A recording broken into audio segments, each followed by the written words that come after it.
Hello friends, मैं शालिनी एक बार फिर से स्वागत करती हूँ आप सभी का अपने चैनल रोजगार विद शालिनी में। आज हम लोग देखेंगे कुछ नए सिचुएशनल बेस्ड क्वेश्चन और उनके आंसर्स भी।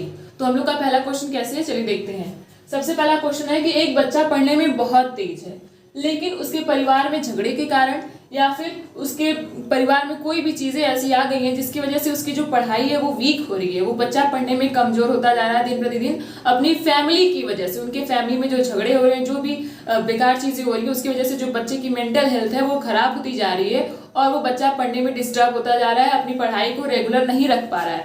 जितना बच्चा वो तेज था पहले, अभी वो उतना तेज नहीं रह गया बिकॉज ऑफ हिज फैमिली। तो फिर आप क्या करेंगे? तो सबसे पहली बात है कि क्योंकि बच्चा अपनी फैमिली की वजह से परेशान है, तो हमको उसकी फैमिली से ही कांटेक्ट करना पड़ेगा।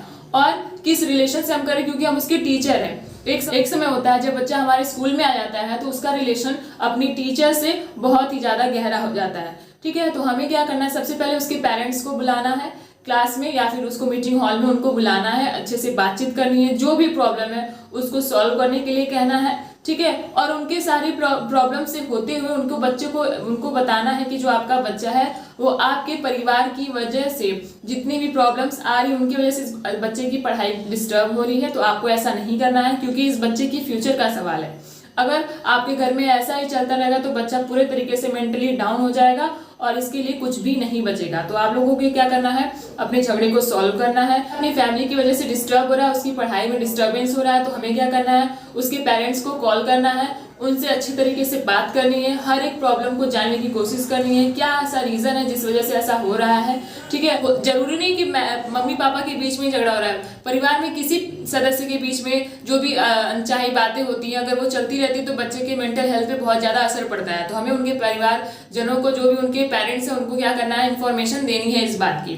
ठीक है, ये तो होगी पेरेंट्स की बात कि पेरेंट्स क्या करेंगे अपने बच्चे के लिए, लेकिन एज अ टीचर हमारा क्या रिस्पॉन्सिबिलिटी, हमारी क्या रिस्पॉन्सिबिलिटी है ये हमें देखना है। तो हमें क्या करना है? उस बच्चे से अच्छी तरीके से बात करनी है, उसकी हर एक प्रॉब्लम को जानने की कोशिश करनी है, उससे पूछना कि आखिर उसको किस बात की प्रॉब्लम है, आखिर वो मतलब ऐसा क्यों हो रहा है। पहले तो वो बहुत तेज था, फिर अचानक से उसकी परफॉर्मेंस में इतना डिक्रीमेंट क्यों होने लगा, इतना डिक्रीज क्यों होने लगी उसकी परफॉर्मेंस, इतना डाउन क्यों होने लगी उसकी परफॉर्मेंस। ये सारी बातें बच्चे को बताना है, उसको कहना है कि देखो बेटा, प्रॉब्लम्स तो आती रहती है, उसका सोल्यूशन भी होता है, लेकिन आपको अपने ऊपर इसका बिल्कुल भी असर होने नहीं देना है। आपको रेगुलर अपनी पढ़ाई करते रहना है ताकि आप अपनी लाइफ में आगे बढ़ सको और जितनी भी प्रॉब्लम्स है उसको आप आसानी से सॉल्व कर सको। तो ये रहा पहले क्वेश्चन का जवाब। हमें किसी भी तरीके से उस बच्चे को कंफर्टेबल फील ही कराना है। मैं बार बार बोलती हूँ, आप कोई भी क्वेश्चन का आंसर करिए, चाइल्ड सेंटर्ड होके ही आपको जवाब देना है, चाहे वो कैसा भी क्वेश्चन हो। नेक्स्ट क्वेश्चन है कि बच्चे की किसी भी समस्या का समाधान आप कैसे करेंगे? कोई भी समस्या अगर बच्चे के पास है तो उसका समाधान आप कैसे करेंगे? कोई भी प्रॉब्लम हो सकती है, कोई भी, चाहे वो घर की प्रॉब्लम हो, चाहे वो स्कूल की प्रॉब्लम हो, तो बच्चा आपसे वो प्रॉब्लम को शेयर करेगा तो आपको कुछ अपना समझ के ही करेगा कि हाँ ये टीचर है, ये हमारी प्रॉब्लम को सॉल्व कर सकते हैं। तो आपको उसी के हिसाब से उसका आंसर देना है। सबसे पहले आप क्या करेंगे? क्योंकि आप और वो बच्चा, उन दोनों के बीच में जो रिलेशनशिप है वो फ्रेंडली रिलेशनशिप है, तो इसलिए वो बच्चा आपसे अपनी प्रॉब्लम को शेयर कर रहा है। तो आपको भी उस रिलेशन को समझते हुए उसकी सारी परेशानियों को सॉल्व करना चाहिए। सबसे पहले आप परेशानी जानेंगे कि आखिर वो परेशानी क्या है, फिर उस परेशानी का कारण जानेंगे कि आखिर वो परेशानी आई तो क्यों आई। ठीक है, उसकी पूरी डिटेल निकालने के बाद आप किसी एक निदानात्मक उपचार पे पहुंचेंगे। ये नहीं कि कुछ भी सुन लिया और कुछ भी बोल दिया जिससे बच्चा फिर से प्रॉब्लम में आ जाए। तो आपको ऐसा नहीं करना है, उस बच्चे की पूरी तरीके से जो समस्या है, जो प्रॉब्लम है, उसको सॉल्व करनी है। नेक्स्ट क्वेश्चन है कि आप अपने क्लास में डिसिप्लिन कैसे बनाए रखेंगे? Most important thing is that we maintain the discipline in our class. सबसे इंपॉर्टेंट जो चीज होती है, हम लोग को अपने क्लास में अनुशासन बनाए रखना है, अनुशासनहीनता नहीं होनी चाहिए। ठीक है, तो क्या होता है कि जब जो टीचर है और जो बच्चे हैं उनके बीच में जब हेल्दी रिलेशनशिप होना चाहिए, फ्रेंडली रिलेशनशिप होना चाहिए, ताकि वो अपनी प्रॉब्लम्स को आसानी से सॉल्व कर सके और अपनी प्रॉब्लम्स को एक दूसरे में शेयर भी कर सके। और जब ऐसा रिलेशनशिप रहेगा तो जो बच्चा है क्लास में वो हमें खुद सपोर्ट करेगा, हमारे पढ़ाने में, हर एक प्रॉब्लम्स को सॉल्व करने में, अपनी प्रॉब्लम्स को बताने में। तो सबसे जो मोस्ट इंपॉर्टेंट है कि हमें क्लास में जो बच्चा है और अपने बीच में एक हेल्दी रिलेशनशिप रखना है, एक फ्रेंडली रिलेशनशिप रखना। फ्रेंडली रिलेशनशिप और फ्रेंड, इन दोनों में बहुत ही ज्यादा डिफरेंट होता है। फ्रेंड्स जो होते हैं वो हमारे फ्रेंड्स होते हैं, वो किसी भी तरीके से कुछ भी कर सकते हैं, लेकिन जो फ्रेंडली रिलेशनशिप होता है, जो टीचर और जो बच्चे के बीच में रिलेशनशिप है, उसके बीच में एक डिस्टेंस भी होना चाहिए, the distance of students and the teacher, teacher और स्टूडेंट के बीच में जो डिस्टेंस होता है वो मेंटेन होना चाहिए, तभी बच्चे और आपके बीच में रिस्पेक्ट जो है वो बनी रहेगी और डिसिप्लिन भी क्लास में मेंटेन रहेगा। नेक्स्ट क्वेश्चन है कि बच्चा प्रॉपर ड्रेस पहनकर नहीं आता है तो फिर आप क्या करेंगे। अक्सर हम लोग देखते थे जो बच्चे होते हैं वो कभी अपनी टाई घुमा देंगे, कभी बेल्ट है ना, कभी दूसरे कलर का सॉक्स पहन लेंगे, कभी कुछ गायब कर देंगे और बोलेंगे कि मेरे खो गया या फिर किसी ने ले लिया, ठीक है, या फिर सूखा नहीं था गीला हो गया था। ये सब सारे बहाने उनके होते हैं, वो कभी भी प्रॉपर ड्रेस में नहीं आता है। तो सबसे पहले हमें क्या करना है, उसको इस तरीके से डील करना है ताकि वो बच्चा फिर कभी ऐसी गलती करे ही ना।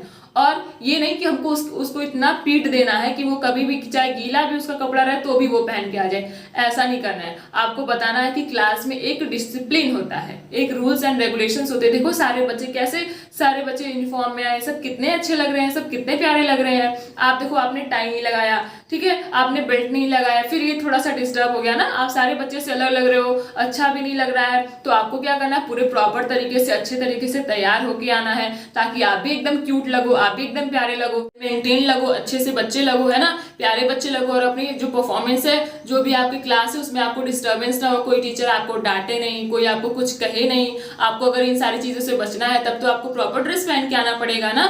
आप इस तरीके से उस बच्चे को ऐसे प्यार से समझाइए ताकि वो बात आपकी एक बार में समझ जाए।